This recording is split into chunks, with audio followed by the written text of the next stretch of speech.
पहले तो इस बात का कष्ट होता था कि हम ब्रजवासी हैं, भैया वृंदावन में जन्म भयो, वृंदावन ते दूर हैं। पर एक दिन कथा कहते कहते कथा में ऐसा अनुभव हुआ कि ये कथा जब प्रारंभ हो जाती है तो हम जहां जाते हैं वहीं तो वृंदावन प्रकट हो जाता है।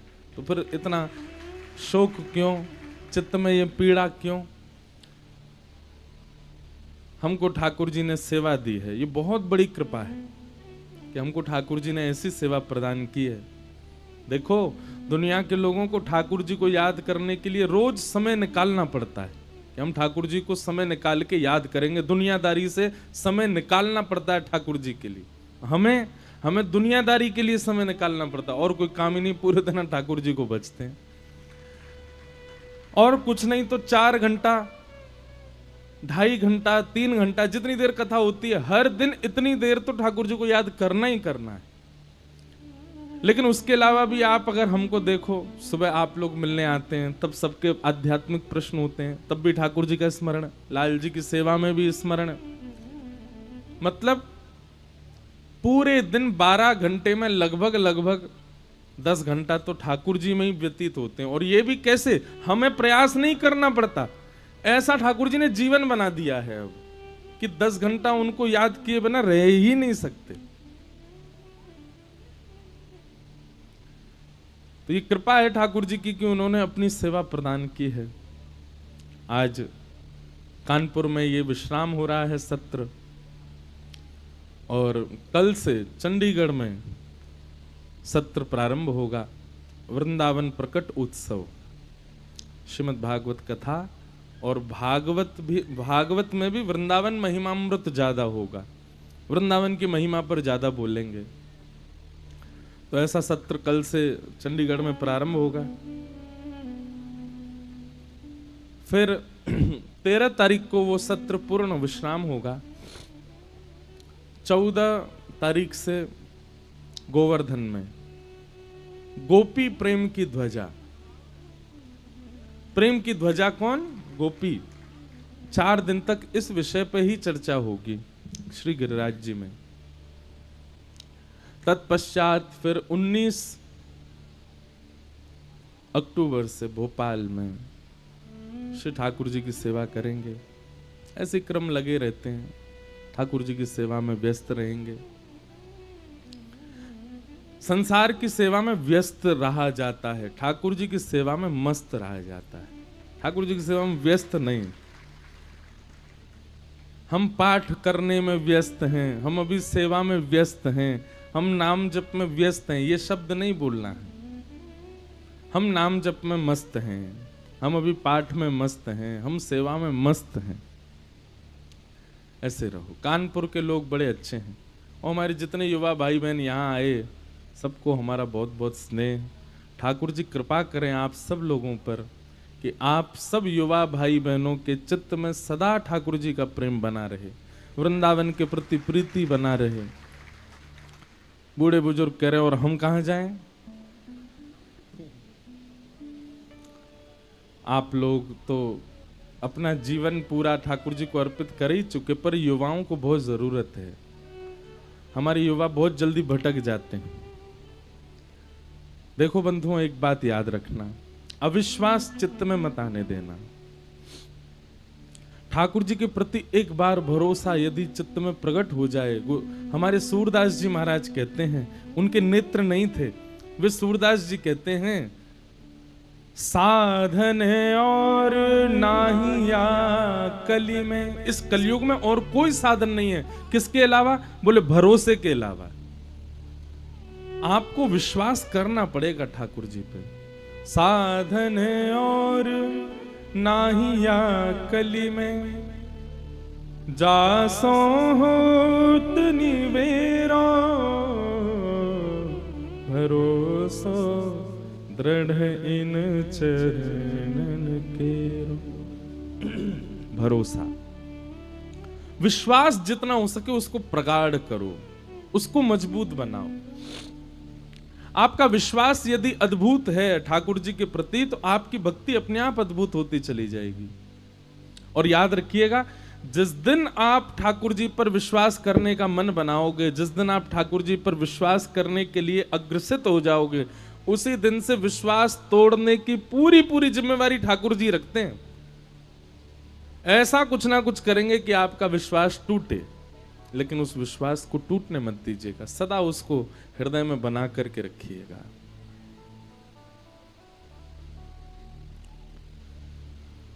कानपुर आकर के बहुत अच्छा लगा, सबके मध्य में भाव रख के बहुत आनंद आया।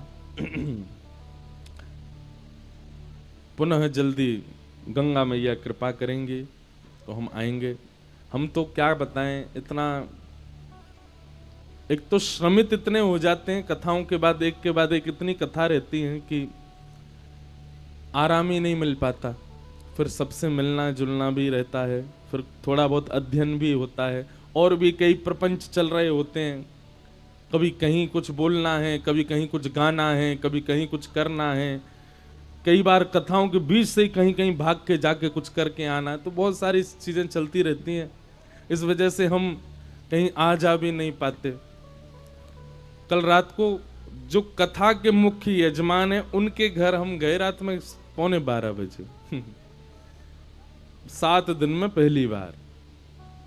तो भाई उनके घर हुआ है थोड़ा, और फिर आकर के अपना नवरात्रि का हवन अनुष्ठान था तो वो पूर्ण किया। 2 बज गए सोवे में, 2 भी नहीं बजे, 3 ही बज गए। और फिर सुबह से आपकी सेवा में, अब यहाँ से भागेंगे, फिर वहाँ पहुँचेंगे, कल से वहाँ पर लगेंगे। ऐसे ही सब क्रम ठाकुर जी ने कर रखे हैं। इस कारण से हम कहीं आ जा नहीं पाते। हमको बहुत मन था कि बिठूर जाएं और वहाँ दर्शन करके आएं, वहाँ के सुंदर पौराणिक स्थानों को देख करके आएं, पर इस बार हमको समय ही नहीं मिल पाया। अगली बार जब भी आएंगे सबसे पहले आके बिठूर दर्शन कर आएंगे, गंगा जी में गोता मार के आएंगे, उसके बाद कथा शुरू करेंगे। तो अगली बार ऐसा कुछ क्रम रखेंगे। बहुत लोग आए बिठूर से बुलाने के लिए भी कि आप चलें, पर नहीं जाना हो पाया। इस बार के लिए हम क्षमा प्रार्थी। कानपुर में भी कई स्थान हैं, दिव्य मंदिर हैं, हमको रोज था कि हम जाएंगे, पर वहाँ भी नहीं जा पाए। हमने ये भी सोचा था एक दिन चाट खाने जाएंगे, वो भी नहीं जा पाए। कुछ नहीं कर पाए। लेकिन कोई बात नहीं, बाकी के काम नहीं कर पाए, पर जिस काम के लिए आए कथा वो तो की ना, समय से की, भाव से की, आनंद से की, तो कोई बात नहीं, बाकी सब अच्छा। देखो एक बात और, यहाँ इतने सारे लोग आए, सब एक ही जगह से तो नहीं आए होंगे, सब अलग अलग जगह से आए कानपुर में। तो जो बिठूर से आया तो बिठूर के जितने तीर्थ हैं वो उसके अंदर बैठ के यहीं आ गए। जो कानपुर में अलग अलग स्थानों से आया तो जरूर है, निश्चित है, कानपुर में जितने भी मंदिर हैं कानपुरत बन जाएंगे। आपको फिर पूछना नहीं पड़ेगा कि हम दौड़ करके करो, चाहे सिविल्स में जाके करो, चाहे बिजनेस करके करो, आप ठाकुर जी के लिए समय निकाल ही लोगे। और भाई जिससे प्रेम होता है ना, उसके लिए व्यक्ति कैसे भी करके समय निकालता है। अपनी नींदें काट करके समय निकालेगा, अपने भोजन को छोड़ करके समय निकालेगा, संसार के कई व्यवहारों को छोड़ करके। अरे भाई वो प्रेम थोड़ी माना जाता है कि समय मिलेगा तो मैं तुमसे मिलूंगा।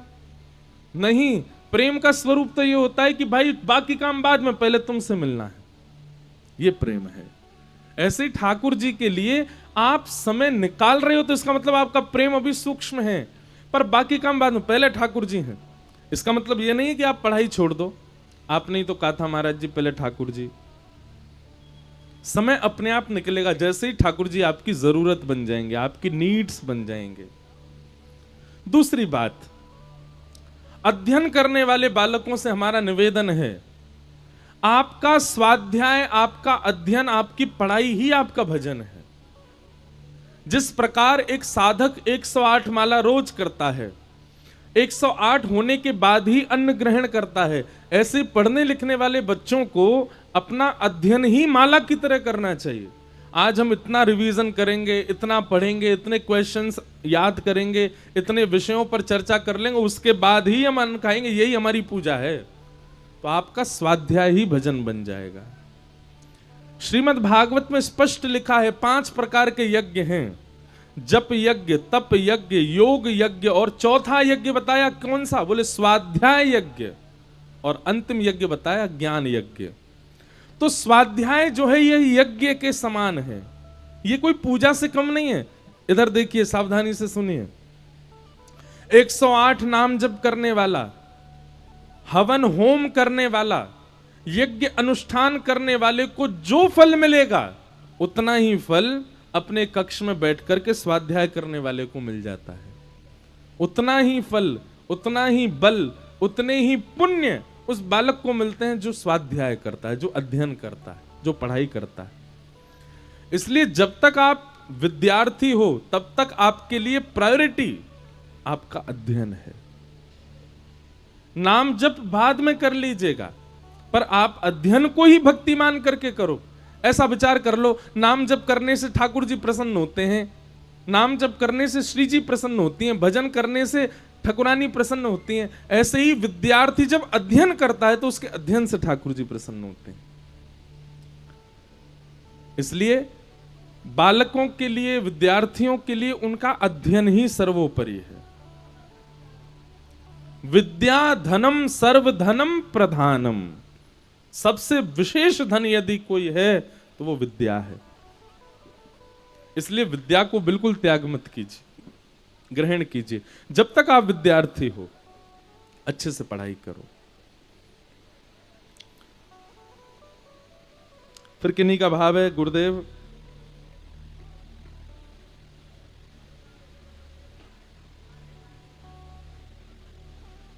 वाह,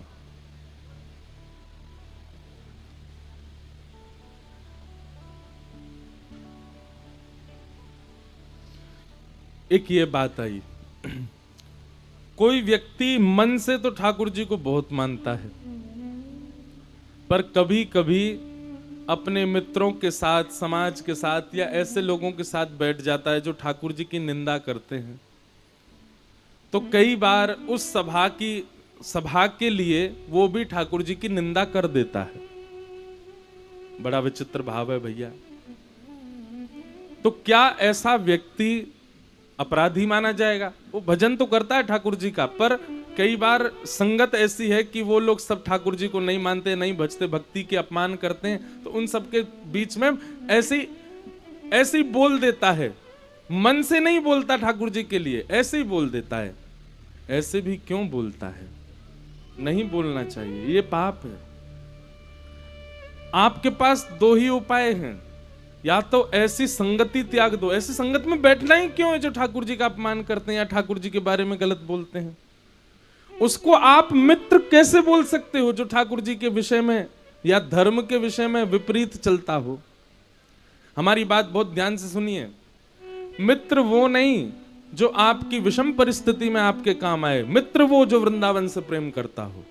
पत्नी वो नहीं जो आपको दिन रात आपकी सेवा करे, भोजन पवावे, स्नान के लिए आपके सुंदर वस्त्र कर दे, आपका ध्यान रखे। पत्नी वो जो आपको वृंदावन की ओर बढ़ावे। बच्चे वो नहीं जो बहुत धन कमावे, बहुत यश वैभव कमावे, ऐश्वर्य कमावे। बच्चे वो जो किशोरी जी और ठाकुर जी की सेवा के प्रति आपको अग्रसित कर दें। भाई संबंध वो ही सुदृढ़ मानो अगर आप भक्त हो तो। संसारी हो तो फिर कोई दिक्कत नहीं, पर अगर आप भक्त हो तो आपके लिए वही संबंध श्रेष्ठकर होना चाहिए जो आपको ठाकुर जी की ओर अग्रसित करावे, ठाकुर जी की ओर बढ़ावे। तो भैया कभी भूल से भी अपमान मत करो। बहुत सारे प्रश्न हैं, सबको हम प्रणाम करते हैं, और कोई दिख जाए हमें सबको हम नमस्कार करते हैं। जिन जिन के प्रश्नों के उत्तर मिल गए उनको तो प्रणाम, जिनके नहीं हो पाए शायद कथा में ही कोई उत्तर मिल जाएगा। आप लोग ध्यान से सुन लो। बोलो वृंदावन बिहारी लाल की। भगवान का विवाह रुक्मणी जी से हुआ। रुक्मणी कौन है? लक्ष्मी। भगवान श्री कृष्ण रुक्मणी विवाह से एक बात स्पष्ट होती है, बहुत ध्यानपूर्वक सुनिए सब लोग। लक्ष्मी को आप अपनी पुत्री मान सकते हो, लक्ष्मी को आप अपनी माता मान सकते हो, लक्ष्मी को आप अपनी बहन मान सकते हो, पर लक्ष्मी को आप कभी पत्नी नहीं मान सकते। ये कौन है? बोले करोड़पति हैं। ये कौन है? ये अरबपति हैं। ये कौन है? ये खरबपति हैं। भैया करोड़पति, खरबपति, अरबपति केवल एक ही है संसार में, और वो कौन है? श्री कृष्ण।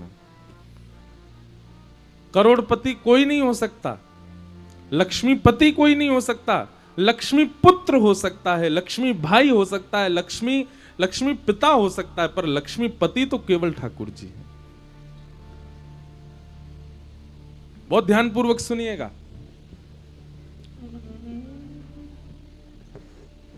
धन के प्रति यदि आपका दान का भाव है तो आप लक्ष्मी के पिता हो, क्योंकि पिता क्या करता है? कन्यादान। आपके पास बहुत धन है या जितना भी धन है, आपका मन होता है कि इसका दशांश मैं कुछ देता रहूं, सेवा में दूं, लोगों की सेवा में दूं, गरीब बालकों के अध्ययन में दे दूं, असहाय कन्याओं के विवाह में दे दूं, लाचार कोई व्यक्ति है तो उसकी सेवा में कर दूं, ब्राह्मणों को दान कर दूं, आदि आदि। आपके मन में ये भावना बनी रहती है कि मुझे थोड़ा थोड़ा दान करना है, तो आप लक्ष्मी के पिता हो।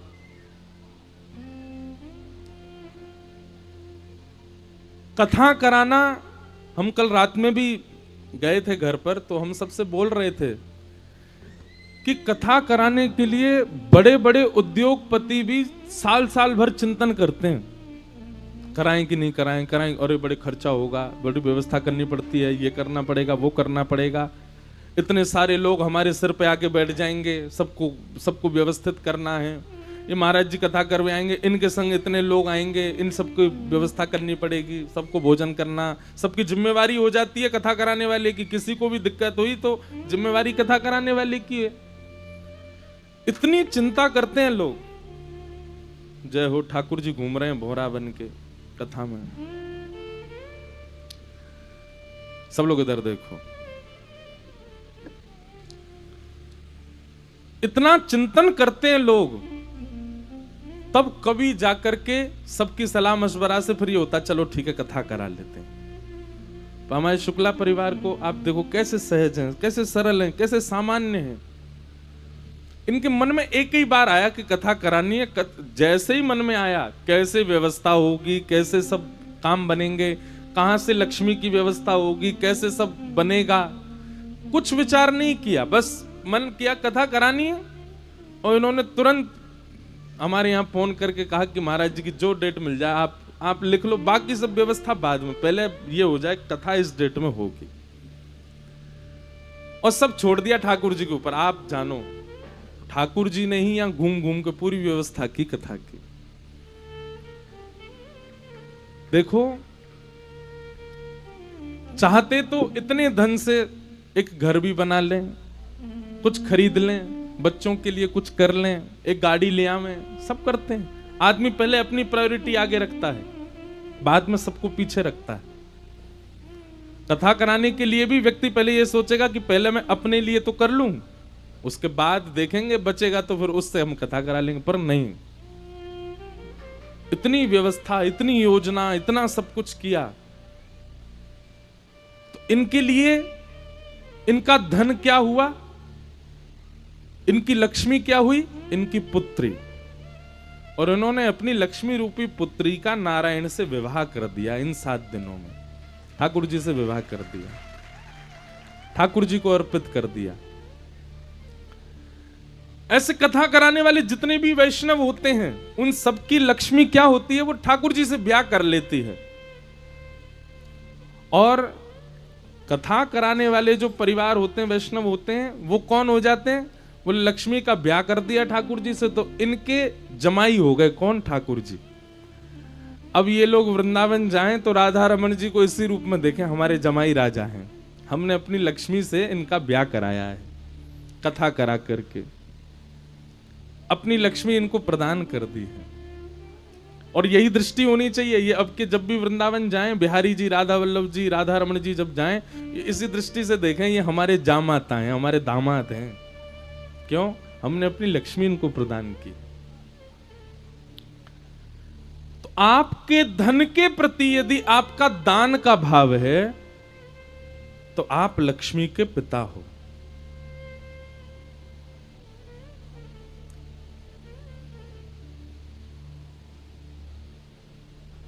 आपका धन के प्रति भोग का भाव है कि ये धन है इतना मेरे पास, थोड़ा सा इधर लगा दूं, थोड़ा सा अपने लिए ऐसा कर लूं, थोड़ा सा अपने लिए ऐसा कर लूं, अपने लिए ऐसा कर लूं। तो आपकी लक्ष्मी आपकी कौन है? आपकी मां है। बहुत ध्यानपूर्वक सुनिएगा। बालक का स्वभाव होता है कि उसकी मां किसी और को गोद में उठा ले, बालक से स्वीकार नहीं होता ये। हमारी बात को बहुत ध्यान से सुनिएगा। मां यदि दूसरे के बालक को गोद में उठा ले, दूसरे के बालक को लेके घूमती रहे, तो उसका अपना बालक जो होता है वो बड़ा इनसिक्योर हो जाता है, रोने लग जाता है, चीखने चिल्लाने लगेगा। मां कोई पकड़ेगा, बोले कि मुझे लो गोदी में, मैं हूं आपका अधिकारी, आपने किसी और को कैसे ले लिया।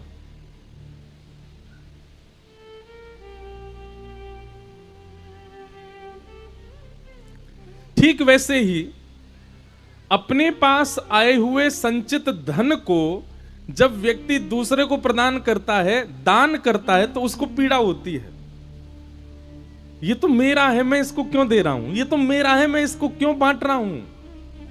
मेरा है, मेरे पास ही रहना चाहिए, मेरे योग में आना चाहिए। अच्छा, इसको देना है तो ज्यादा से ज्यादा थोड़ा सा थोड़ा दो, ज्यादा से ज्यादा मेरे पास रहना चाहिए। ऐसी भावना जब आपकी धन के प्रति हो जाती है, तो आपके लिए लक्ष्मी आपकी मां है और आप उसके पुत्र हो।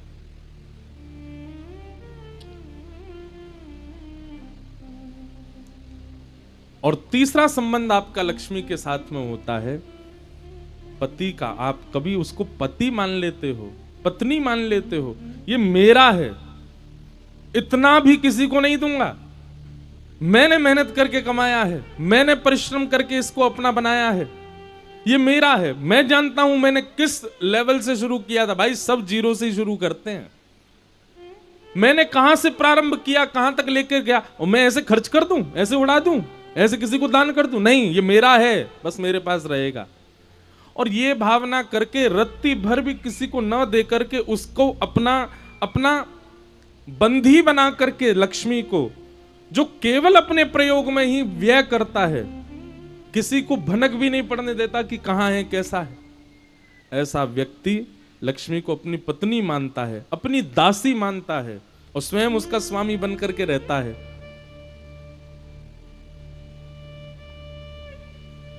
तो प्रथम संबंध लक्ष्मी के प्रति पुत्री का, मध्यम संबंध लक्ष्मी के प्रति मां का, और अंतिम संबंध लक्ष्मी के प्रति पत्नी का।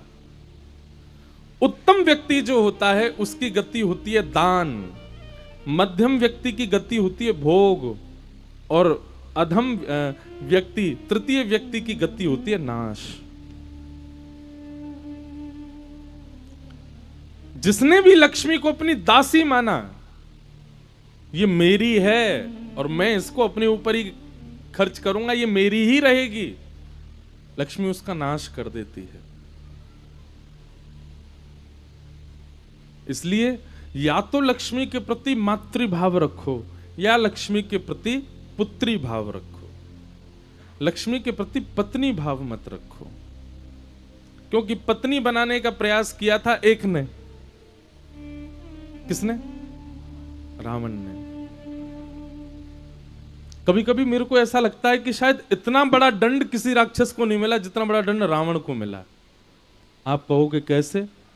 लाखों वर्षों से आज तक रावण जलाया जा रहा है, और कोई पूरे भारत में एक आध जगह जलाया जा रहा हो नहीं। अगर आप गिनती करने बैठोगे तो पूरे भारत में दशहरा के दिन भी लाखों रावण जलते हैं। कानपुर में ही दो या तीन जगह तो जलते ही होंगे, और नहीं तो एक ही होगा तो पता नहीं, पर कई बड़े बड़े शहरों में तो दो तीन जगह रामलीला रावण का दहन होता है। हाँ? कितने? अच्छा, छोटे छोटे तो बहुत होते हैं। अरे आजकल तो घरों में भी बना देते, छत पे जला देते हैं बच्चों की खुशी के लिए। बताओ, रावण कहता होगा मैं मरता हूं, ये खुश होते हैं। लेकिन पता है, रावण जब जलता है ना, तो सामने खड़े लाखों लोगों को देख करके कहता है, मुझे जला करके तुमने क्या सीखा? मुझे जलाया क्यों तुमने? क्योंकि मैंने लक्ष्मी को अपना बनाने का प्रयास किया, मैंने लक्ष्मी को अपनी पत्नी बनाने का प्रयास किया। इसी दोष के कारण तुम सब मुझे जला रहे हो। पर हे जलाने वालों तुम सब लोग, क्या तुम वो नहीं कर रहे जो मैंने किया था? तुम भी तो लक्ष्मी को अपनी पत्नी बनाना चाहते हो, तुम सब भी तो उसके पीछे भाग रहे हो। अरे कहां तक कहें क्षमा, कान पकड़ के पहले ही। पर रामलीला में राम जी का रोल करने वाला भी जब रावण को बाण मारता है तो बाण मारने के बाद फिर लीला कमेटी से कहता लाओ पेमेंट दो। ठीक है, उसकी मेहनत का तो मिलना चाहिए। बोले मेहनत का तो मिला, वो जो डे नाइट काम करा है उसका नहीं दोगे? वो भी लक्ष्मी के प्रति कैसा हो जाता है, लक्ष्मी के प्रति उसकी भावना भी रावण जैसी हो जाती है। लक्ष्मी को पत्नी मत बनाओ, लक्ष्मी को या तो अपनी मां मानो या फिर अपनी पुत्री मानो। सबसे बढ़िया संबंध है लक्ष्मी को पुत्री मानो। और एक बात हमारी ध्यान से सुनिएगा, पुत्री का दान, कन्या दान तभी करना चाहिए जब पुत्री योग्य हो जाए। पुत्री योग्य नहीं है और आपने उसका दान कर दिया तो बाल विवाह का दोष आपको अपराध अलग लगेगा। एक और ये भी एक विवाह का नियम होता है, पुत्री का मन नहीं है और पिता माता जबरदस्ती उसका ब्याह करते हैं तो माता पिता को पाप लगता है। उसकी इच्छा के बिना आप उसका दान नहीं कर सकते। इसका मतलब क्या है? लक्ष्मी का दान भी तब करना है जब लक्ष्मी योग्य हो जाए। लक्ष्मी योग्य हो जाए मतलब लक्ष्मी बढ़ जाए। अब लक्ष्मी बेचारी छोटी सी आपके घर में, वो इतनी है कि आपका घर ही ठीक ठाक रह पाता है और आप मन में सोचो नहीं नहीं इसका तो दान करना है, दान करना है, तो लक्ष्मी कहेगी अभी मैं बालिका हूं, अभी दान मत कीजिए, पहले मुझे योग्य तो होने दीजिए। जब लक्ष्मी योग्य हो जाए तब दान करो। इसलिए भैया ये संबंध आप अपने समझिए लक्ष्मी के साथ। भगवान कृष्ण का विवाह रुक्मिणी जी के साथ हुआ और क्योंकि उन्हीं का ही होता है, लक्ष्मी पर और किसी का अधिकार नहीं। भगवान का दूसरा विवाह जामवती के साथ में हुआ। एक सिमंतक नाम की मणि थी, द्वारिका में एक यादव रहता था, उसका नाम था सत्राजित यादव। उसके पास में एक मणि थी, मणि का नाम था सिमंतक मणि। बहुत ध्यानपूर्वक सुनिएगा। मणि हजारों किलो सोना रोज देती थी। भगवान श्री कृष्ण ने मन में विचार किया, अकेला व्यक्ति इतने किलो सोने का क्या करेगा? अरे इसके काम में भी नहीं आएगा। ये पूरा जीवन भी यदि भोगना चाहेगा तो अपने एक दिन की कमाई को भी नहीं भोग पाएगा। एक दिन में हजारों किलो सोना निकलता है उस मणि में से, कितना भोगेगा? तो भगवान ने उसको जाकर के एक प्रस्ताव दिया कि भाई देखो, इतना धन तुम्हारी मणि में से निकलता है, इतना सोना निकलता है कि तुम भोग भी नहीं सकते पूरे जीवन में, हर दिन इतना निकलता है। तो इसके लिए हम तुमको एक प्रस्ताव देते हैं कि तुम मणि जो है द्वारिका के कार्यालय में जमा करा दो और जितनी तुम्हारी जरूरत है उस जरूरत से थोड़ा ज्यादा तुम हमसे ले लिया करना। पर इतनी बड़ी द्वारिका नगरी है, उसके कल्याण के लिए मणि बड़ी सहायक रहेगी, इसलिए मणि को तुम कार्यालय में जमा करा दो। उसने मना कर दिया, बोले कि नहीं मेरी मणि है, मेरे पास ही रहेगी, मैं किसी को नहीं दूंगा। भगवान कहते हैं आग्रह एक ही बार करना चाहिए, किसी से भी करो, बार बार आग्रह नहीं करना चाहिए। बस बार बार आग्रह करने का अधिकार केवल दो लोगों का इस संसार में, माता और पिता। और वे आग्रह केवल एक ही बार करें, दूसरी बार तो सोटा उठावे हाथ में लिए बालक के पीछे, उससे आग्रह थोड़ी करेंगे। बाकी संसार में आपका जो भी संबंध हो, आग्रह एक ही बार करो। एक बार में मान जाए तो अच्छा, नहीं माने तो दोबारा नहीं बोलना चाहिए। भगवान ने एक ही बार आग्रह किया, नहीं माना सत्राजित, तो ठाकुर जी भी चले गए। बोले कोई बात नहीं भैया, तू हजारों किलो सोना रोज निकलता है, कर जो तेरा मन करे। अब भगवान तो वहां से चले गए। 2 दिन बाद ही सत्राजित यादव का भाई मणि पहन करके पूरे नगर को दिखाता हुआ वन की ओर गया, तो वन में एक शेर ने उसको मार दिया और मणि लेकर के वो शेर चला गया। शेर को एक भालू ने मार दिया और मणि लेके भालू चला गया। और इल्जाम किस पे लग गया? आरोप लग गया भगवान द्वारिकाधीश पर। क्यों? क्योंकि सत्राजित यादव से पूछा गया तुम्हारी मणि कहाँ है, तुम्हारा भाई कहाँ? बोले पता नहीं, 5 दिन से लापता है। तब किसी ने कहा कोई अंदेशा, कुछ पता है कहाँ गया होगा? बोले मुझे एक ही पर शक है। क्या? 3 दिन पहले श्री कृष्ण आए थे मेरे पास मणि मांगने, मैंने देने से मना कर दिया और इनके आने के 2 दिन बाद ही मेरा भाई लापता हो गया। तो मुझे इन्हीं पर ही शक है कि इन्होंने, इनका मणि के प्रति बड़ा दुर्भाव था, इन्होंने ही चुराई है, इन्होंने ही मेरे भाई को बंदी बना करके मणि रख ली है। सोचो, हम तो इंसान हैं, संसार में आने के बाद लोगों ने भगवान को भी नहीं छोड़ा, द्वारिकाधीश के ऊपर भी इल्जाम लगा दिया। जब भगवान को यह बात पता चली तो ठाकुर जी पहले तो हंसे और हंसते हंसते मन में विचार करने लगे। अपनी स्वधर्मा सभा में सबसे कहने लगे, बोले कितनी बड़ी विडंबना है ना, द्वारिका बसाई मैंने, द्वारिका में एक एक यदुवंशी का पालन करवाया, मैं घर बनवाया मैंने, मैं कोई योग्यता नहीं बता रहा अपनी, पर मैं एक बात बता रहा हूं संसार कैसा है। पूरी द्वारिका बसाई मैंने, पूरी द्वारिका के लोगों का भोजन पानी चलता है आज द्वारिकाधीश की वजह से, पर एक गलती के ऊपर इन लोगों ने एक बार भी विचार नहीं किया कि हम किसके ऊपर उंगली उठा रहे हैं। सीधा आक्रमण कर दिया, सीधा आरोप लगा दिया कि द्वारिकाधीश ने किया है। ऐसा है ये संसार। आप लोग इतने दुखी हो जाते हो, अरे उसने मेरे बारे में ऐसा बोल दिया, उसने मेरे ऊपर प्रश्न उठा दिया, उसने मेरे ऊपर इल्जाम लगा दिया, झूठा इल्जाम लगा दिया, ऐसा कर दिया। जब कोई ऐसा करे तो देखो, एक हमारी बात सुनना, जब व्यक्ति गलत होता है ना और तब उसके ऊपर कोई इल्जाम लगावे, इल्जाम क्या, उसका है ये अपराध। अगर व्यक्ति गलत होगा तो सफाइयां बहुत प्रस्तुत करेगा, और अगर व्यक्ति गलत नहीं होगा और आप उस पर आरोप लगाओगे, मौन हो जाएगा। वो एक बार कहेगा भैया मैंने ऐसा नहीं किया, अब आप भले ही उस पर बार बार आक्षेप लगाते रहो, वो चुपचाप सुनता रहेगा। बोले अब तुम कह लो भैया, लेकिन मैंने नहीं किया है ऐसा।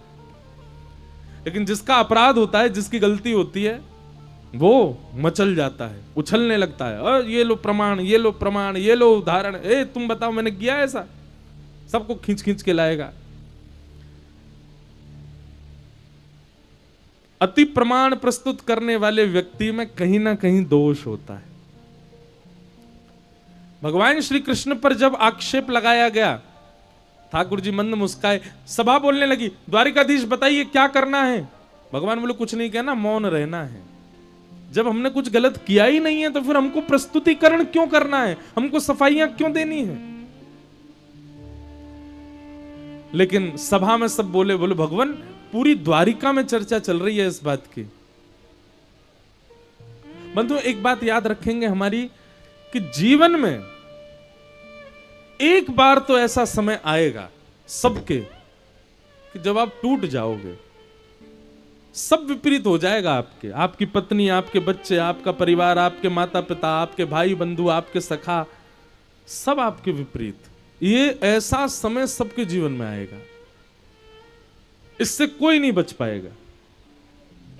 चाहे वो भागवत का वक्ता हो, चाहे वो कितना ही बड़ा संत हो, कितना ही बड़ा मठाधीश हो, कितना ही बड़ा प्रधानमंत्री हो, कितना ही बड़ा कुछ हो, चाहे सामान्य से सामान्य व्यक्ति हो, अपने जीवन में विपरीत अवस्था सबके जीवन में आएगी। अगर आके चली गई है तो आप खुश हो जाओ कि चलो निकल चुका है, लेकिन अगर अभी तक नहीं आया है ऐसा समय, प्रतीक्षा करो, आएगा, आएगा जरूर। कोई नहीं बच पाएगा ऐसे समय से। मतलब वो समय ऐसा होगा, आप सोच तो अच्छा रहे थे, आप करना तो अच्छा चाह रहे थे, पर होगा सब उल्टा। जो आप चाह रहे हो वह भी उसका प्रभाव भी उल्टा पड़ जाएगा, और सारे आपके अपने आपके विपक्ष में खड़े हो जाएंगे। आप अकेले रहोगे। उस समय केवल एक व्यक्ति आपके संग रहेगा, यदि उसको अभी से भजा होगा तो। कौन? श्री कृष्ण।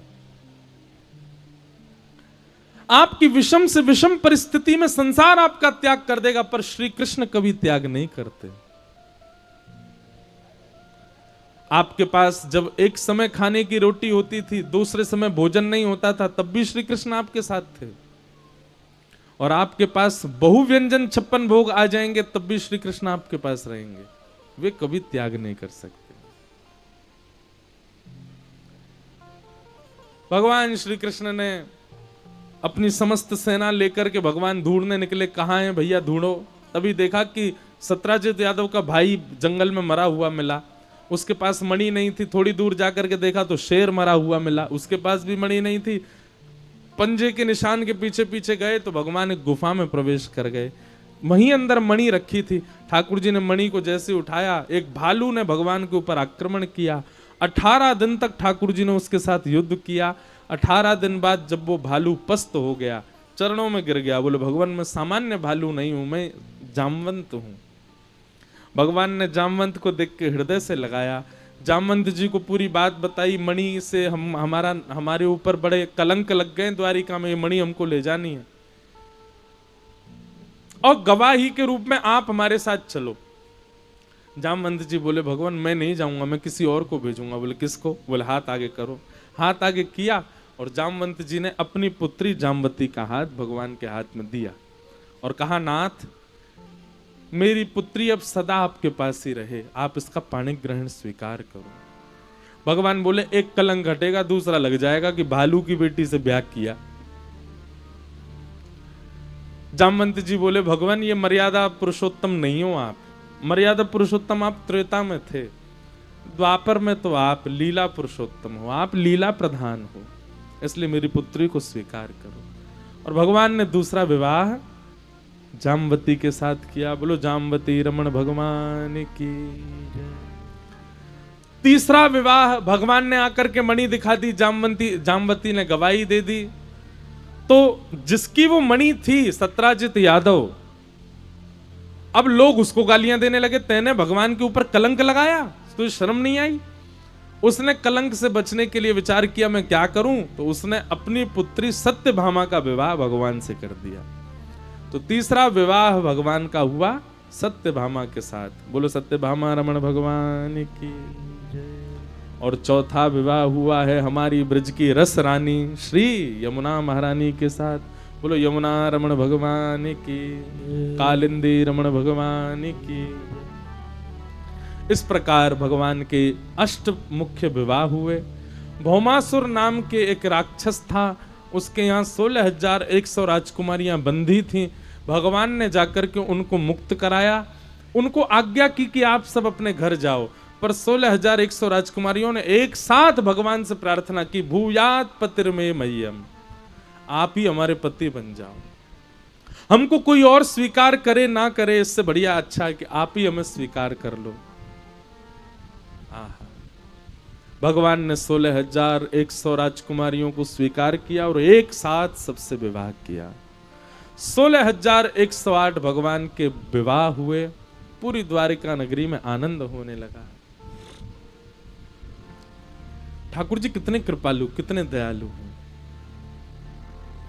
ब्रज के नंद लाला राधा जी के सांवरिया, सब दुख दूर हुए जब तेरा नाम लिया। ब्रज के नंद लाला राधा जी के सांवरिया, सब दुख दूर हुए गाँव भाव से जब तेरा नाम लिया। ओ ब्रज के नंद लाला राधा जी के सांवरिया, सब दुख दूर हुए जब तेरा नाम लिया। करताल बजा के गाओ। राधा जी के सांवरिया, सब दुख दूर हुए जब तेरा नाम लिया। ओ सब दुख दूर हुए जब तेरा नाम लिया। सब दुख दूर हुए जब तेरा। श्री राधा रमण लाल की।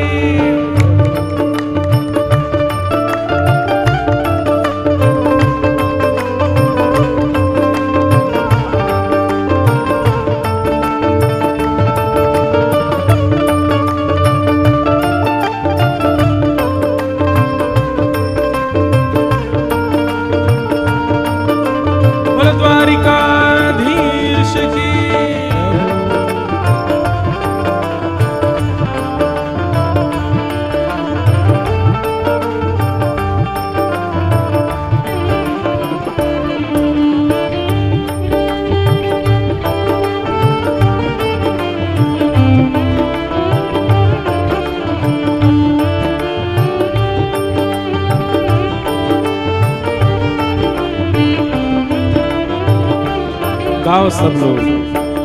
ओ मीरा पुकारे तुम्हें गिरधर गोपाला,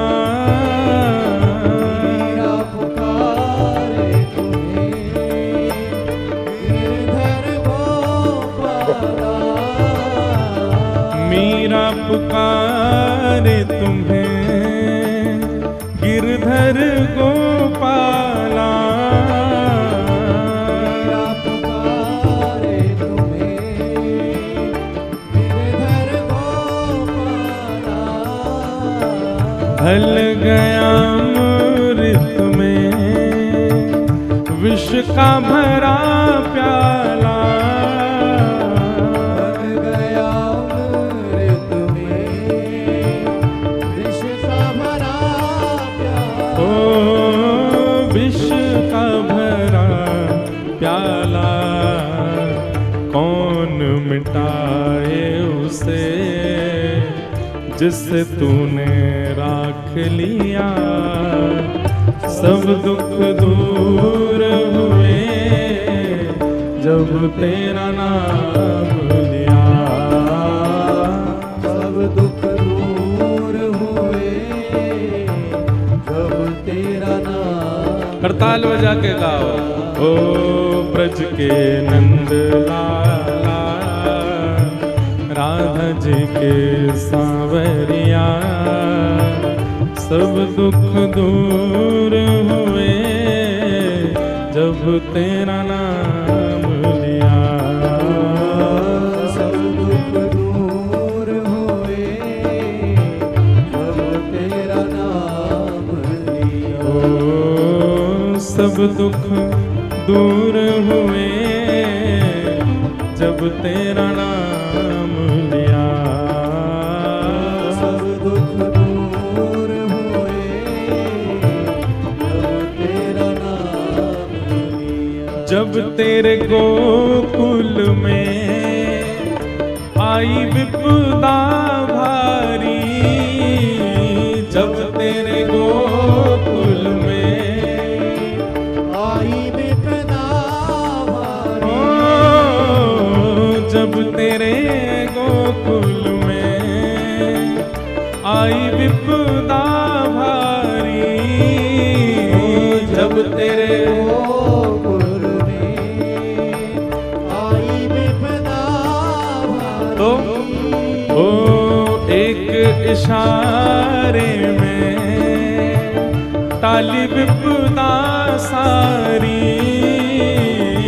एक सारे पर ताली विपदा सारी, ओ टाली विपदा सारी, मेरे मन मंदिर में रास रचाओ सांवरिया, सब दुख दूर हुए जब तेरा नाम लिया, सब दुख दूर हुए जब तेरा नाम लिया, सब दुख दूर हुए जब तेरा नाम लिया, सब दुख दूर हुए जब गाओ। तेरा नाम लिया, ओ ब्रज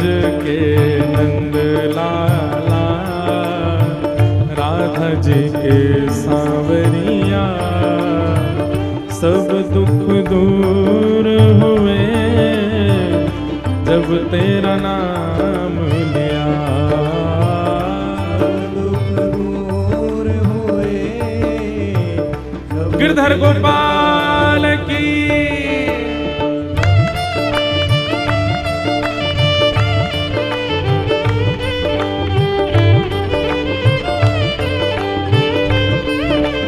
श्री गिरिराज धरण की।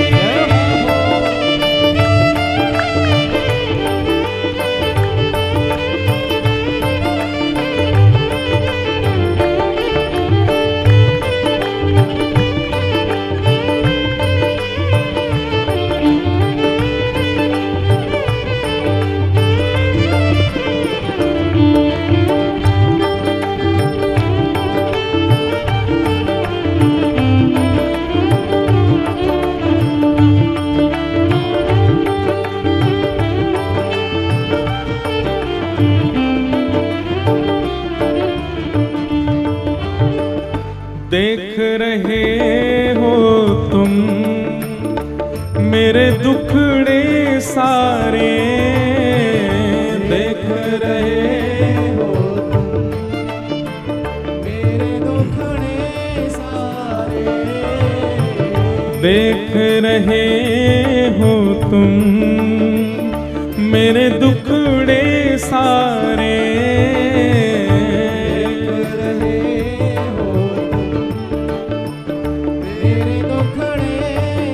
अच्छा, यहाँ पर दुख का मतलब ये नहीं कि संसार में कुछ काम नहीं बनना, पैसे नहीं आ रहे, पत्नी नहीं मान रही, बच्चे नहीं, ये दुख नहीं है नाथ। आप ये मत सोचना कि मैं इस दुख के लिए आपसे कह रहा हूं।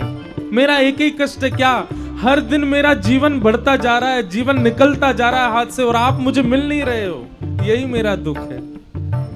देख रहे हो तुम मेरे दुखड़े सारे, देख रहे हो तुम मेरे दुखड़े सारे, कब दर्शन दोगे मेरी आंखों के तारे, कब दर्शन दोगे मेरी आँखों के तारे, कब दर्शन दोगे मेरे प्राणों के प्यारे, कब दर्शन दोगे मेरी प्राणों के प्यारे, ओ मेरी आँखों के तारे।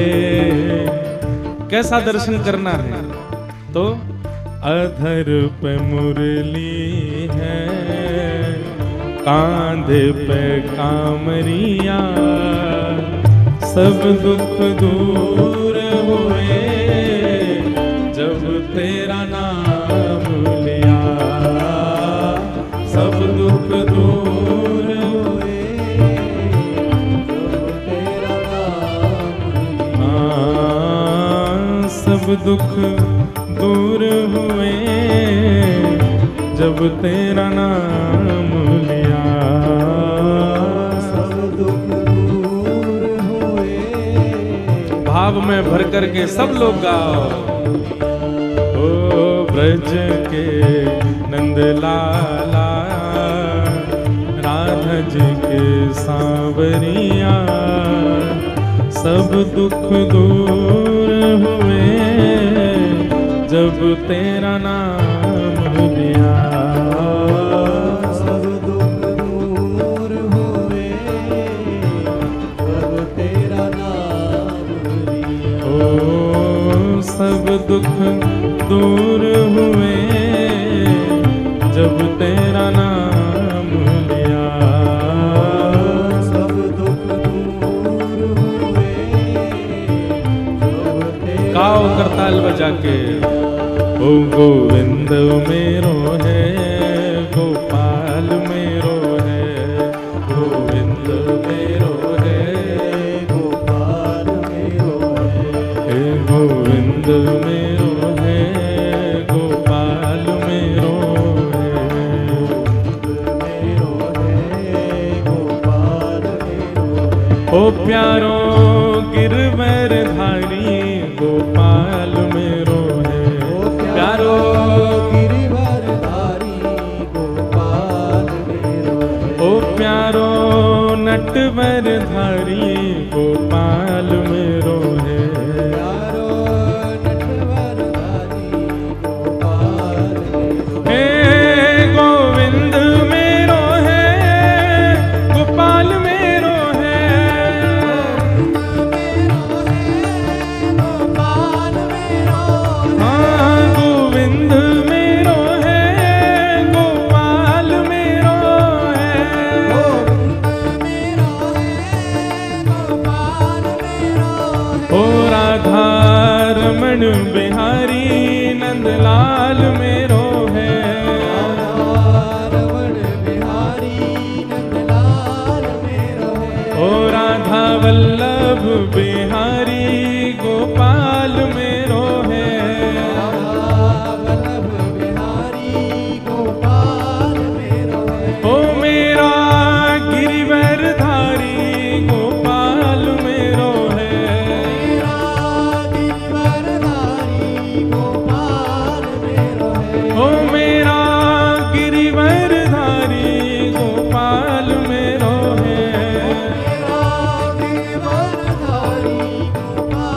भाव से। हे गोविंद मेरो है, गोपाल मेरो है।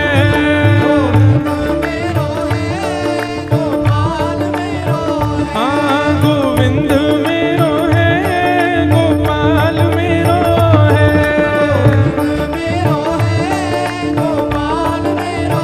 ओ प्यारो बांके बिहारी नंद लाल मेरो है।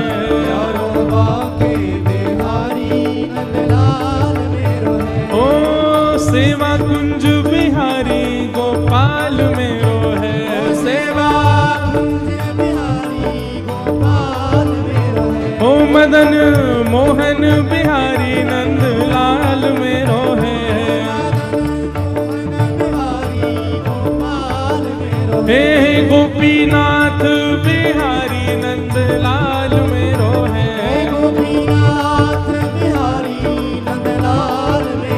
ओ प्यारो गिरिवर धारी नंद लाल मेरो है। प्यारो हे गोविंद मेरो है, गोपाल मेरो है। हाँ गोविंद मेरो है, गोपाल मेरो है। हे गोविंद मेरो है। हाँ गोविंद मेरो है। हे गोविंद मेरो है। गोविंद मेरो है।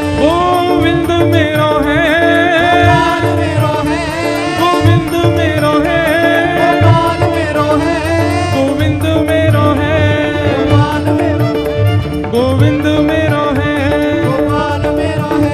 गोविंद मेरो है। गोविंद मेरो है। हे गोविंद मेरो है। हे गोविंद मेरो है। गोविंद मेरो है। गोविंद मेरो है। गोविंद मेरो है। हे गोविंद मेरो है। हे गोविंद मेरो है। हाँ गोविंद मेरो है। हाँ गोविंद मेरो है। हे गोविंद मेरो है। हाँ गोविंद मेरो है। जय जय श्री राम। जय जय श्री राम। जय जय श्री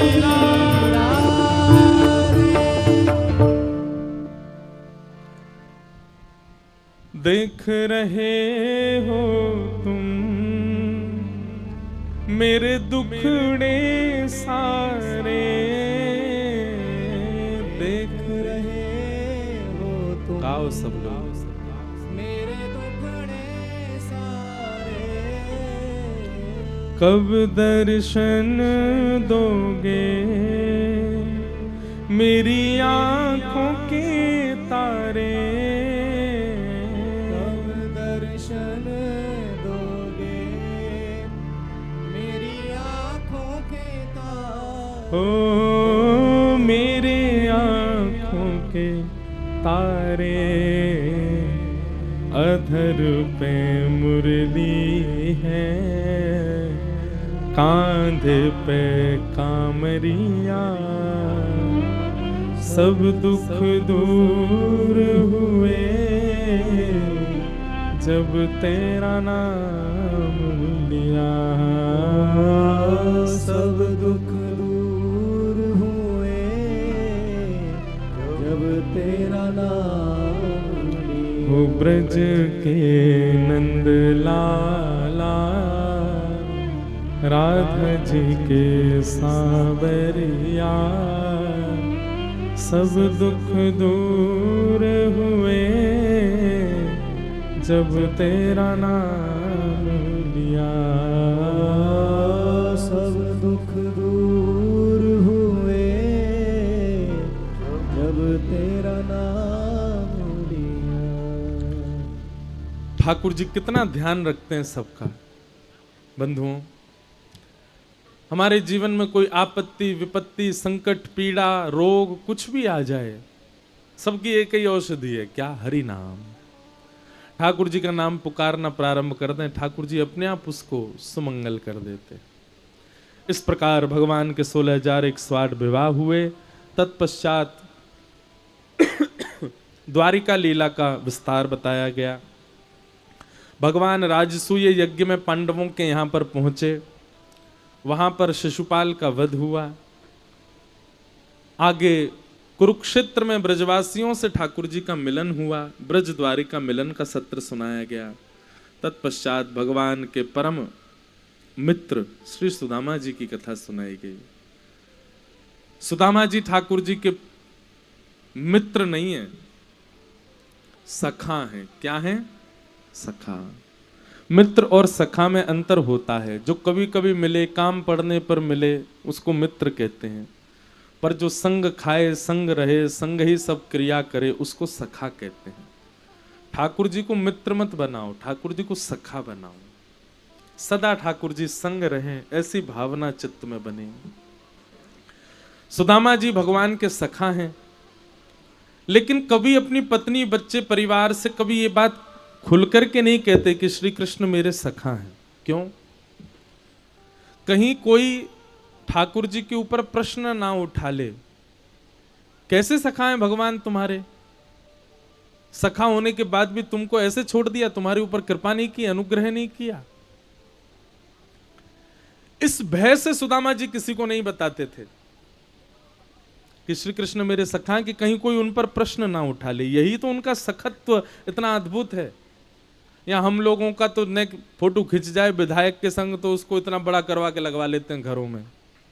विधायक हमारे चाचा जी का बेटा, उसके ससुर जी का फूफा है। हम लोग विशिष्ट व्यक्ति से संबंध ना भी हो तो भी दिखाते हैं कि देखो हमारा इससे संबंध है, पर सुदामा जी का तो संबंध था फिर भी नहीं बताया। बंधुओं, एक बात सदैव याद रखना,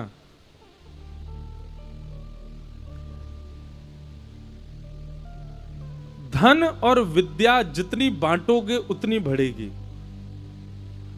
भजन और प्रेम जितना गोपनीय रखोगे उतना बढ़ेगा। दोबारा बोलें, धन और विद्या जितनी बांटोगे उतनी बढ़ेगी, उतना बढ़ता है। और भजन और प्रेम, इसको जितना गोपनीय रखोगे, जितना छुपाओगे उतना बढ़ेगा। भजन और प्रेम को अगर आपने पर्दे में नहीं किया, उसका प्रस्तुतिकरण कर दिया, तो भजन और प्रेम घट जाएगा। प्रेम का ढिंडोरा पीट दो, प्रेम का ढिंडोरा पीटोगे, आपका प्रेम नष्ट होगा। चाहे वो संसार से हो, चाहे वो ठाकुर जी से हो। संसार से प्रेम नहीं होता, संसार से प्यार होता है। क्या होता है? प्यार। प्रेम तो निष्काम होता है, प्रेम तो अत्यंत स्वच्छ होता है, वो केवल ठाकुर जी से होता है।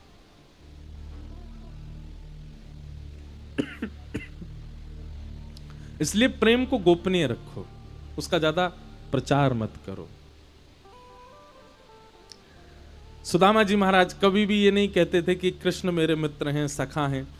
एक दिन भगवान ही एक भिक्षुक का वेश धारण करके आए, और वेश धारण करके आए और आकर के सुदामा जी के द्वार पर आकर के भिक्षा मांगने लगे।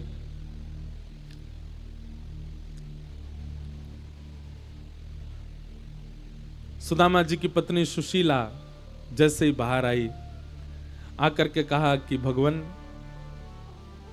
आप गलत स्थान पर आ गए हो, हमारे यहां भिक्षा देने के लिए कुछ नहीं है। तो वो भिक्षुक और कोई नहीं थे, ठाकुर जी थे।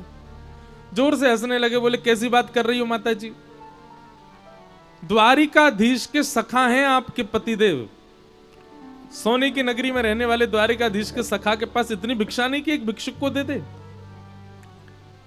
सुदामा जी की पत्नी बोली आपको किसी ने गलत बता दिया है, द्वारिकाधीश के तो हम दूर दूर तक कोई संबंध ही नहीं है, हमारे पति मित्र कैसे हो सकते हैं। महाराज भिक्षुक ने प्रमाण सहित कह दिया, बोले कि तुम्हारे पति के मित्र हैं द्वारिकाधीश। सुशीला बोली मुझे कैसे पता चले? बोले देखो तुम्हारे पति छुपाते हैं कि कहीं तुम कुछ मांग जांच ना कर लो कि भाई अपने मित्र से कुछ मांग लाओ, वो तो इतने बड़े संपत्तिवान लक्ष्मीपति हैं। इस भय से वो तुमको बताते नहीं है कि श्री कृष्ण उनके मित्र हैं। बाकी हम आपको एक उपाय बता रहे हैं, आप अपने पतिदेव सुदामा जी के पास जाकर के केवल इतना कहना कि क्या कृष्ण आपके बचपन के सखा हैं? यदि वे भजन में बैठे हों, उनके नेत्र खुल जाएं, वो घबरा जाएं, उनकी जीभ लड़खड़ा जाए, तो हमारी बात मान लीजिएगा, हम सत्य बोल रहे हैं। सुशीला ने वैसा ही किया। जैसे ही सुदामा जी भजन में बैठे थे, नेत्र बंद करके स्मरण कर रहे थे, सुशीला ने जाकर के कहा, सुनिए, क्या द्वारिकाधीश आपके बचपन के सखा हैं? सुदामा जी ने इस रहस्य को सबसे छुपा करके रखा, लेकिन आज पत्नी ने जब ये बात कही, सुदामा जी के हाथ से माला छूट गई, आंखें खुल गईं, घबरा गए, नेत्रों में आंसू आ गए। बोले नहीं नहीं, किसी ने गलत जानकारी दी, ऐसा कुछ नहीं। तो बोले गलत जानकारी है तो इतने घबरा क्यों गए आप? ये माला क्यों छूट गई आपके हाथ से? 10 दिन पहले हमारा बालक गिर गया था, वो जानकारी जब मैंने आपके भजन के समय दी, आपके नेत्र नहीं खुले। आप भजन करते रहे, मुझे इशारा करते रहे कि संभालो उसको। बालक को चोट लग गई तब आपको कोई प्रभाव नहीं पड़ा, लेकिन मैंने कहा कृष्ण बचपन के सखा हैं तो माला छूट गई हाथ से, नेत्र खुल गए, आपके नेत्रों में अश्रु भर आए। आपको मेरी सौगंध है, छुपाइए मत, झूठ मत बोलिए, सत्य बताइए, श्री कृष्ण से आपका क्या संबंध?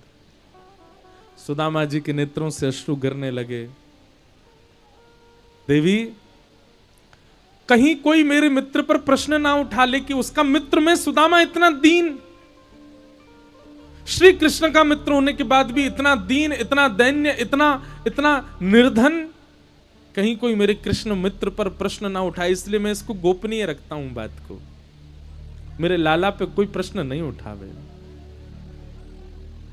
कन्हैया मेरो मित्र नहीं है, कन्हैया तो मेरो सखा है, बचपन को सखा। अरे हम तो ऐसे सखाएं देवी कि एक दूसरे के कपड़ा पहन लेते और पूरी लीला सुनाने लगे।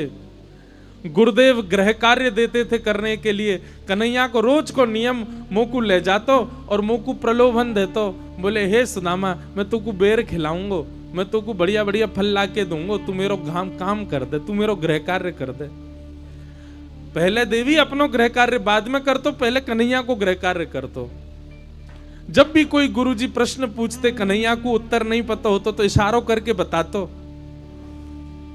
बाद में कन्हैया मुंह को हृदय से लगा ले, तो तू हर जगह मेरी रक्षा करे। ऐसो मेरो सखा। विद्यालय पूर्ण भयो तो बहुत रोयो, मुझसे गले लग के इतना रोयो, बोले कि अब सुदामा कब मिलेंगे हम? मैंने की लाला, तेरो जब मन करे तब आए जाइयो, पर अब बड़ो व्यस्त है गयो है, द्वारिका को राजा है गयो है, सोने की नगरी में रहवे, अब वाकई व्यस्तता के कारण वो तो आ ना सके। और देवी बढ़िया ना आ रहे हो, हमारे घर में व्यवस्था भी तो नहीं, कहां बैठाएंगे, कछु खिलावे को भी नहीं है। अगर आ गए हो और कन्हैया अकेले तो आवे ना, वाकई संग कितनी सेना चले, हम तो कोई को मुंह भी नहीं दिखा पाएंगे यदि कन्हैया आ गए हो। मैं तो रोज प्रार्थना करूं, अरे कन्हैया तू जाए प्रसन्न रहे, आ मत जाइयो, कभी आ गए हो तो हम बाकी मेहमान नवाजी ना कर पाएंगे। मेरो बचपन को सखा है कन्हैया देवी, पर मैं अपने लाला को रोज याद करूं। नेत्र बंद करके भागवत जी में श्री सुदामा जी का भाव बताया, अयम ही परमो लाभो उत्तम श्लोक दर्शन। बंधुओं, सुदामा जी से एक चीज सीखो, हम तिलक लगा करके, वैष्णव बन करके, कंठी माला पहन के, एकादशी करके भी ठाकुर जी पे एहसान करते हैं। इतनी एकादशी करी ठाकुर जी, फिर भी मेरे जीवन में कष्ट दे दिया आपने। बिना तिलक निकाले कभी निकला नहीं मैं अपने घर से, आप फिर भी मेरे साथ इतना बुरा कर रहे हो। नित्य आपका नाम जप करता हूं, फिर भी आपको मुझ पे दया नहीं आती है। और एक सुदामा जी हैं, वे जब चाहें, जितना चाहें ठाकुर जी से जाके मांग सकते हैं, पर उनकी मित्रता, उनका सखत्व इतना चरम सीमा पर पहुंच चुका है, इतनी चरमोत्कृष्ट स्थिति में आ चुका है, कभी उनके मन में भाव नहीं आता कि मैं श्री कृष्ण से कुछ मांगूं। अरे सखत्व में मांगा नहीं जाता, सखत्व में तो दिया जाता है, और दूं में कैसे, मेरे पे देने को कुछ है नहीं। इसलिए मैं तो देवी यहीं बैठे बैठे रोज आशीर्वाद देता हूं कि कन्हैया तू जहां भी है प्रसन्न रहे, तो पे कभी कोई आंच नहीं आवे। बंधुओं, प्रेम का मतलब मिलन नहीं होता, प्रेम का मतलब प्रेमी का दिख जाना नहीं होता, प्रेम का मतलब प्रेमी से सामने बैठकर के बातें करना नहीं होता। प्रेम का मतलब प्रेम होता है वो चाहे जहां है, जैसा है, सन्मुख नहीं है तो भी उससे वार्ता होती है। वो सामने नहीं है फिर भी वो दिखता है, वो मिलता नहीं है फिर भी रोज हृदय से लगता है, वो प्रेम है। हम सीधी बात एक कहते हैं बंधुओं, प्रेम में कभी कोई मांग नहीं होती। प्रेम तो स्वच्छंद प्रेम होता है। जिस प्रेम में मांग लिया जाता हो, जिस प्रेम में कुछ इच्छा मन में आ जाती हो, समझ जाना प्रेम नष्ट हो गया।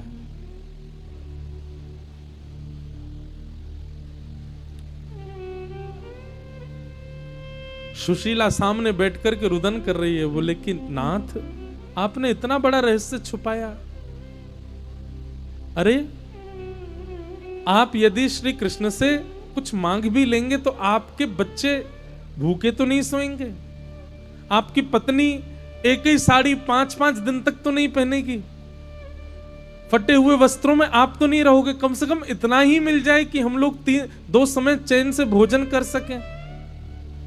सुदामा जी तुरंत क्रोध में भर गए, देवी सोचना भी मत कि मैं कृष्ण से कुछ मांगूं, मेरो लाला है, मेरो सखा है, मैं वासे कभी कछु ना मांग सकूं। और सुनो, आज के बाद कभी ये चर्चा नहीं होगी, बस अपने चित्त में रखना इस बात को। एक दिन की बात, बालक 2 दिन से भूखे थे, सुदामा जी के घर में कोई सामग्री नहीं थी और सुदामा जी का स्वभाव था वो मांगने किसी से जाते नहीं थे, कोई अपने आप दे जाए तो बात अलग है। बच्चे रोते रोते घर आए और रुदन करते हुए कहने लगे, मां 2 दिन से कुछ नहीं पाया, बहुत भूख लगी है, कुछ दो ना। सुदामा जी तुरंत बालक, इधर आओ दोनों आओ, और आलू जैसे दिखने वाले पत्थरों को पानी भर के पतीले में उसमें धर देते हैं, नीचे अग्नि लगा देते हैं, दोनों बच्चों को देखो आलू अभी उबल रहे हैं, जैसे उबल जाएंगे तुमको पवाऊंगा। हाँ, बच्चे नाचने लग जाते हैं, उछल उछल करके पिताजी के गले से आज हमको आलू खाने को मिलेंगे। अच्छा, जब तक उबल रहे हैं तब तक क्या करोगे? बोले पिताजी आपकी गोद में सर रख के कथा सुनेंगे। हाँ चलो जल्दी आओ।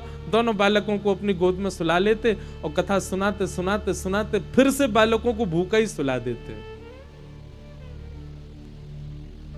सुदामा जी के घर में वर्षा यदि हो जाए, नगर में वर्षा हो जाए, तो सुदामा जी के घर में कमर कमर तक जल भर जाता है, और जब तक वो जल निकल नहीं जाता 4-4 5-5 दिन तक परिवार में सुदामा जी, उनकी पत्नी, बच्चे सोते ही नहीं है।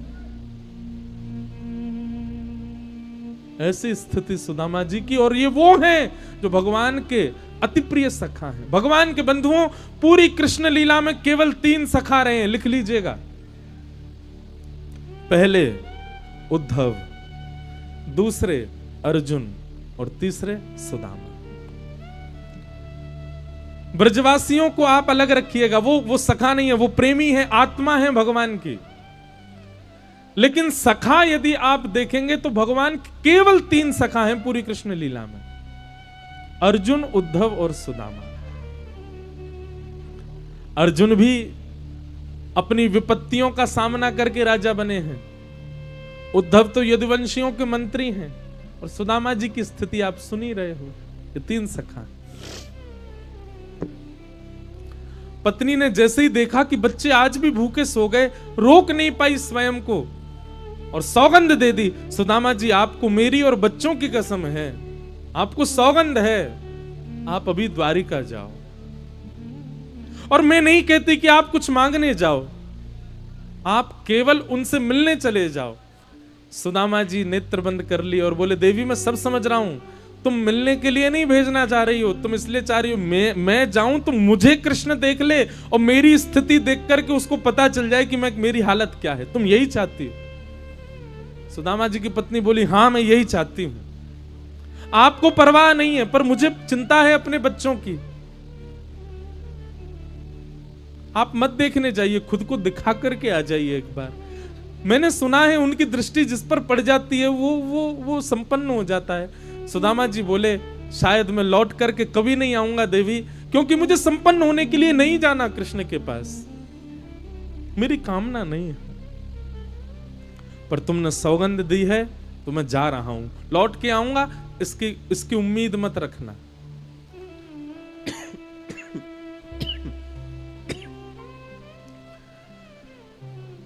सुशीला दौड़ करके गई, 4 घरों से 4 मुट्ठी चावल ले आई, पोटली बांध करके सुदामा जी को दे दी। मित्र के घर खाली हाथ नहीं जाते, ये लेके जाओ।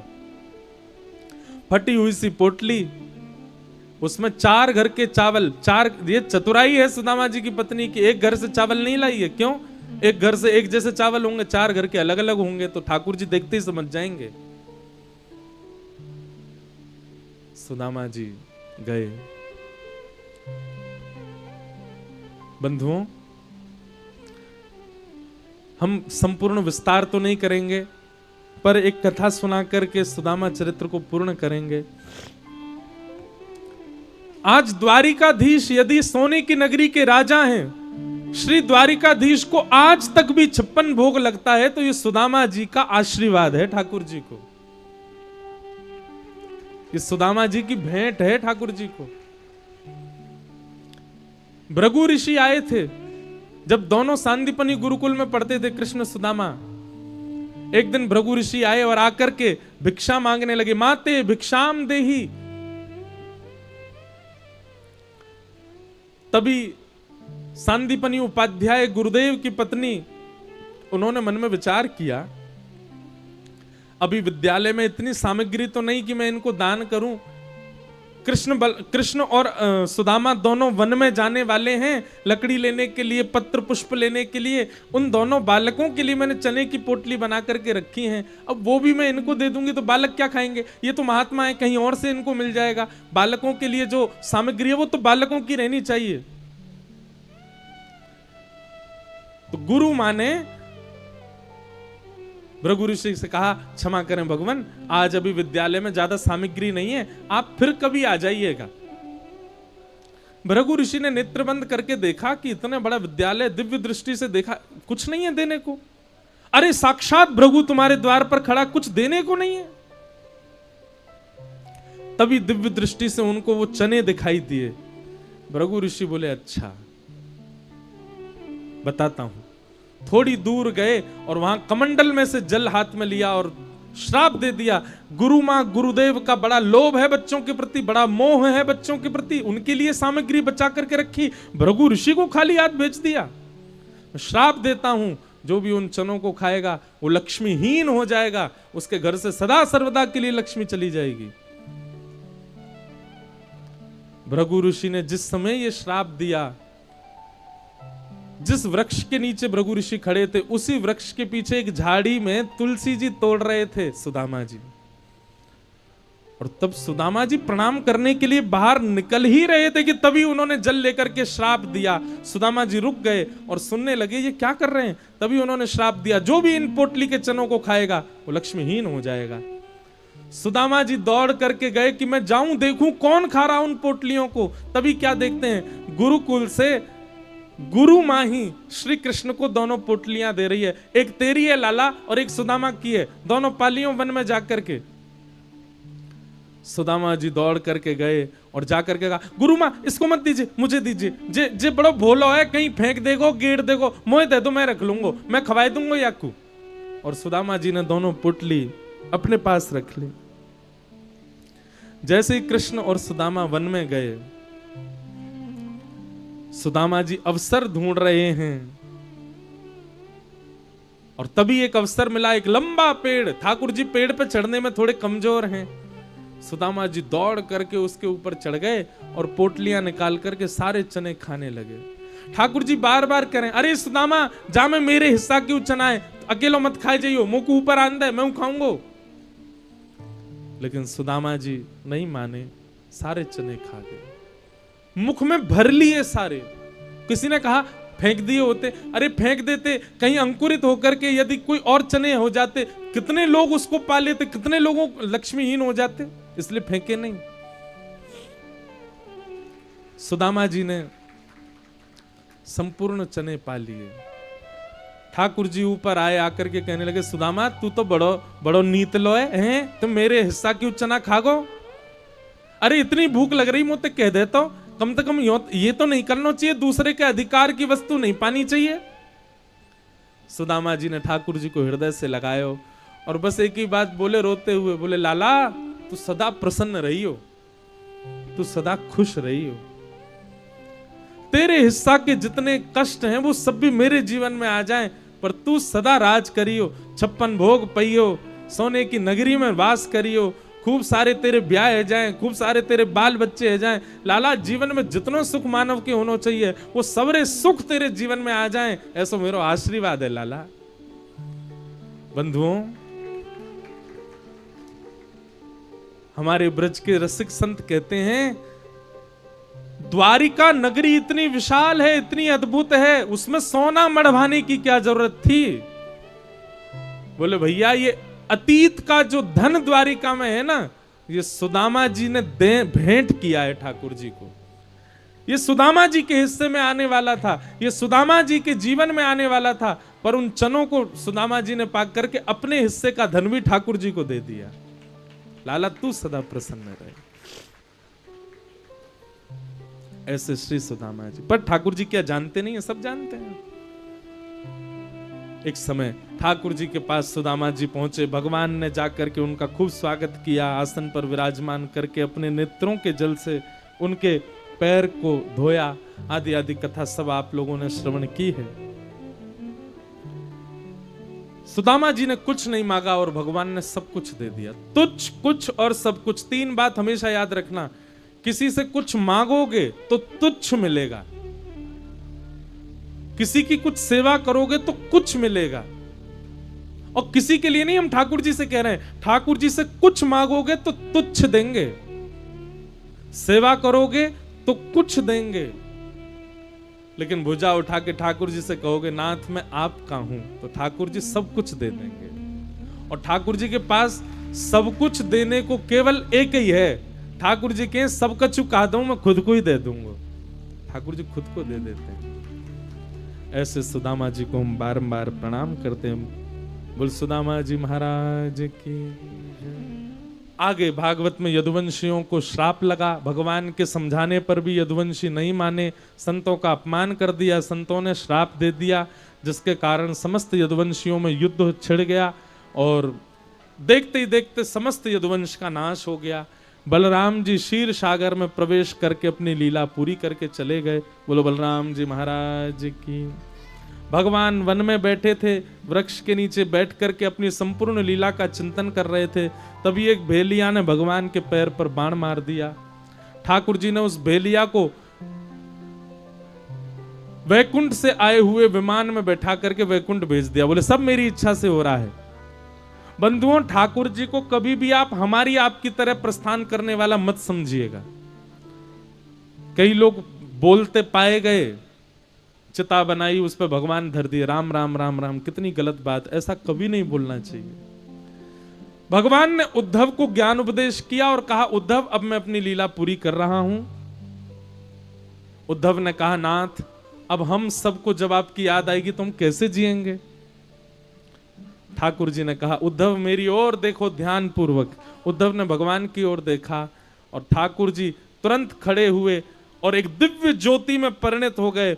7 बार आकाश में भ्रमण किया और 7 बार भ्रमण करते हुए तिरोधाय प्रविष्टोयम श्रीमद् भागवतार्णवम, ठाकुर जी की वह दिव्य ज्योति भागवत में विराजमान हो गई। और भगवान ने मानो उद्धव को आज्ञा कर दी, उद्धव ये मेरा ही स्वरूप है। जब भी तुम भागवत जी की शरण में आओ तो यही सोचना कि ये मैं ही हूं। यहां कहे गए शब्द किसी व्यक्ति के नहीं, किसी वक्ता के नहीं, किसी गुरु के नहीं। यहां से नीचे उतरने के बाद मेरे शब्द होते हैं, पर यहां बैठने के बाद यहां कहा गया एक एक शब्द ठाकुर जी का है, उसका आप पालन करो। इस प्रकार भगवान ने श्रीमद् भागवत में प्रविष्ट होकर के अपनी सत्ता को हम सबको बताया। भागवत जी का अंतिम श्लोक हम लोग गाएंगे। परीक्षित जी महाराज ने संपूर्ण कथा सुनी। शुकाचार्य जी ने कथा सुना करके कथा को विराम दिया। तक्षक सर्प ने आकर के परीक्षित जी का स्पर्श किया और 5 भौतिक देह त्याग करके परीक्षित वैकुंठ को प्रस्थान कर गए। बोलो परीक्षित जी महाराज की, श्री सुखदेव जी महाराज की, भागवत महापुराण की जय। जय श्री राधे, जय जय श्री राधे, जय जय श्री राधे। भागवत जी का अंतिम श्लोक। सब लोग बैठ जाओ, जितने भी लोग खड़े हैं वो भी बैठ जाओ और सब लोग ध्यान पूर्वक शुद्धता से मेरे साथ में सब लोग गाइए।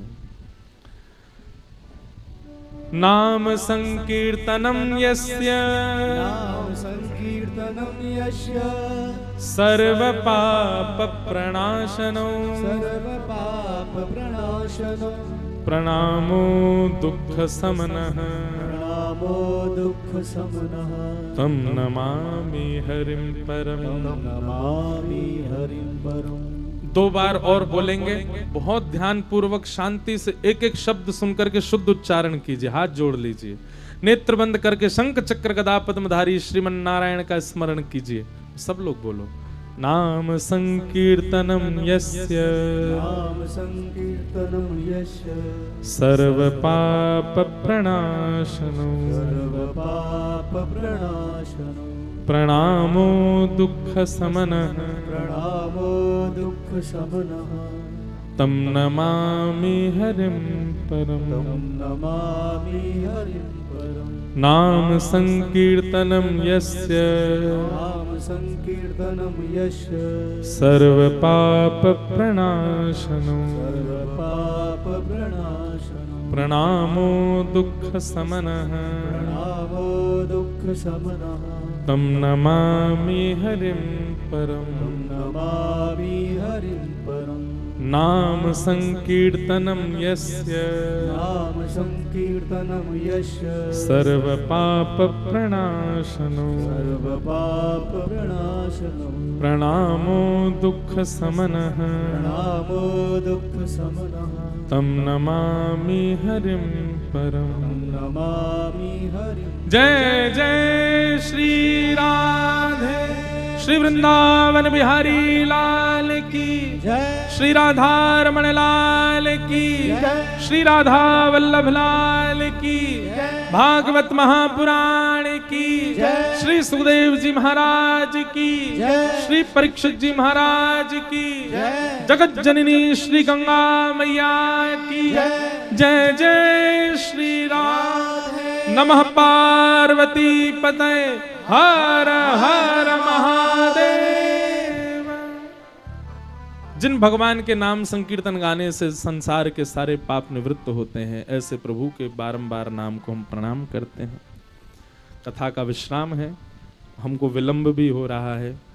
हमारे समस्त शुक्ला परिवार को और इस कथा के यजमान निमित्त परिवार को व्यास मंच से बहुत बहुत आशीर्वाद। आप सब ऐसे प्रसन्न रहें, आनंद में रहें, ठाकुर जी के रहें। समस्त कानपुर वासियों को और यहाँ आए हुए वैष्णवों को जय श्री कृष्ण, जय सिया राम, जय श्री राम, जय श्रीमन नारायण, जय श्रीमन नारायण, जय जय श्री राधे। जय श्री राधे। पूछरी के लौटा की हुप हुप प्यारे, क्या बात है वंशी वारे, शाबाश। 2 पंक्ति गा करके कथा को विराम देंगे और हमारी एक प्रार्थना और सुनिएगा। अभी हम यहाँ से सीधे गाड़ी में ही बैठेंगे, तो आप लोग हमारी चट्टी वट्टी और ये धोती मत खींचा करो। हम गिर गिरा जाएंगे, नाक माक टूट जाएगी हमारी।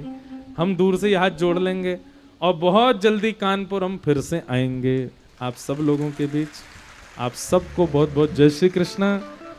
इन सप्त दिवस में वाणी से कोई भी अपराध बना हो तो आप सब क्षमा कीजिएगा, हम सबसे क्षमा मांगते हैं। और ऐसे ही वृंदावन से प्रेम करते रहो, ठाकुर जी के बने रहो। और डेली हमारी एक ही आज्ञा है, प्रतिदिन 20 मिनट निकाल करके कथा सुना कीजिए। अगर बहुत व्यस्त हो तो, व्यस्त नहीं हो तो पूरी कथा सुना करो। नित्य सत्संग का नियम बना लीजिए, रोज सुनिए। सोते समय सुनो, उठते समय सुनो, बैठते समय सुनो, कभी भी सुनो, पर 20 मिनट आपको सत्संग सुनना ही सुनना है। ये आप लोग नियम बना लीजिए, हमारी आपसे प्रार्थना है। आओ बड़े प्रेम और भाव से गाओ। श्यामा हृदय कमल सो प्रगटो, श्यामा हृदय कमल सो प्रगटो, श्री श्यामा हृदय कमल सो प्रगटो, श्यामा हृदय कमल सो प्रगटो, और श्याम हृदय तू भाई वृंदावन प्यारो वृंदावन, वृंदावन प्यारो वृंदावन, हे श्री वृंदावन मेरो वृंदावन, वृंदावन प्यारो वृंदावन, भुवन चतुर्दश की सुंदरता निधिवन करत बिहार, भुवन चतुर्दश की सुंदरता निधिवन करत हाँ, प्यारो निधिवन करत बिहार, प्यारो निधिवन करत बिहार, ओ श्यामा प्यारी बांके बिहारी, श्यामा प्यारी बांके बिहारी, हे श्यामा प्यारी कुंज बिहारी, श्यामा प्यारी कुंज बिहारी, और जय जय श्री हरिदास वृंदावन प्यारो वृंदावन, हे वृंदावन प्यारो वृंदावन, हे श्री वृंदावन मेरो वृंदावन। श्री वृंदावन प्यारो वृंदावन। कैसे इतने ढीले कैसे पड़ रहे हो, भुजा उठाओ। हे श्यामा प्यारी कुंज बिहारी, श्यामा प्यारी कुंज बिहारी, और जय जय श्री हरिदास वृंदावन प्यारो वृंदावन, वृंदावन मेरो वृंदावन, हे श्री वृंदावन मेरो वृंदावन, वृंदावन मेरो वृंदावन। ओ जिनकी कृपा से यह रस प्रकट्यो वृंदावन अभिराम, जिनकी कृपा से यह रस प्रगट्यो वृंदावन अभिराम, हाँ प्यारो वृंदावन अभिराम, प्यारो वृंदावन अभिराम। हे सप्तनिधिन को ही उजियारो, सप्तनिधिन को ही उजियारो, हम सबको मिलवावे वारो, हम सबको मिलवावे वारो, और यह आनंद करवावे वारो, यह आनंद उठाओ भुजा, हे हमारो गिरधर लाल वृंदावन प्यारो वृंदावन, वृंदावन प्यारो वृंदावन, हे श्री वृंदावन मेरो वृंदावन। वृंदावन प्यारो वृंदावन। जय राधे राधे, राधे राधे जय राधे राधे, राधे राधे, वृषभानु दुलारी राधे राधे, श्री कृष्ण प्यारी, राधे राधे, हरिदास दुलारी राधे राधे, हरिवंश प्यारी, राधे राधे, जय राधे राधे, राधे राधे, जय राधे राधे, राधे राधे, सब प्रेम से गाओ, राधे राधे, सब भाव से गाओ, राधे राधे, जय राधे राधे, राधे राधे, जय राधे राधे, जय राधे राधे राधे, राधे राधे, जय राधे राधे, राधे राधे, जय जय राधे राधे, राधे राधे, जय जय श्री राम, जय जय श्री राम, जय जय श्री राधे। बोलो वृंदावन बिहारी नेक जोर की जय बोलो। श्री राधा रमण लाल की, जय श्री राधा वल्लभ लाल की, जय। पूछरी के लौठा की हुप हुप प्यारे, क्या बात है वंशी वारे, सबको जय श्री कृष्ण। जल्दी से अब आरती करके हम आप सबको प्रणाम करके यहीं से प्रस्थान करते हैं।